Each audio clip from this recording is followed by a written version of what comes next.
যথাযোগ্য মর্যাদায় রাশিয়ায় পালিত হচ্ছে ঐতিহাসিক বিজয় দিবস। দ্বিতীয় বিশ্বযুদ্ধে নাৎসি বাহিনীর বিরুদ্ধে বিজয়ের স্মরণে আয়োজিত এই উৎসবে যোগ দিয়েছেন দেশটির প্রেসিডেন্ট ভ্লাদিমির পুতিন সহ মিত্র দেশগুলোর রাষ্ট্রপ্রধানরা। ক্রেমলিন প্রাচীরের পাশে অজানা সৈনিকের সমাধিতে পুষ্পস্তবক অর্পণ করে শহীদদের স্মরণ করেন তারা। গম্ভীর পরিবেশ, চারদিকে রাজকীয় গার্ডদের সুশৃঙ্খল মার্চ। মস্কোর ক্রেমলিন প্রাচীরের ছায়াতলে রেড স্কোয়ারে জড়ো হয়েছেন বিশ্বনেতারা। উপলক্ষ দ্বিতীয় বিশ্বযুদ্ধে প্রাণ হারানো বীরদের প্রতি শ্রদ্ধা জানানো।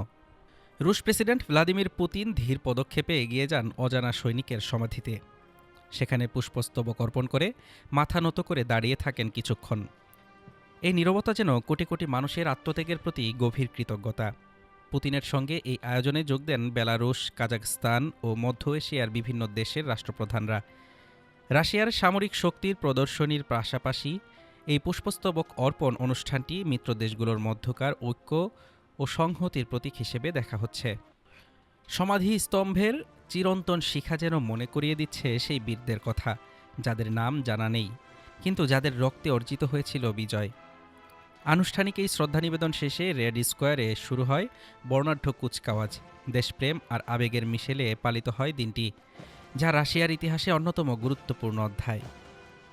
বীরদের এই আত্মত্যাগ বর্তমান প্রজন্মের কাছে অনুপ্রেরণা হয়ে থাকবে, এমনই বার্তা বিশ্বনেতাদের। হাফিজুর রহমান তুষার, ঢাকা টুডে।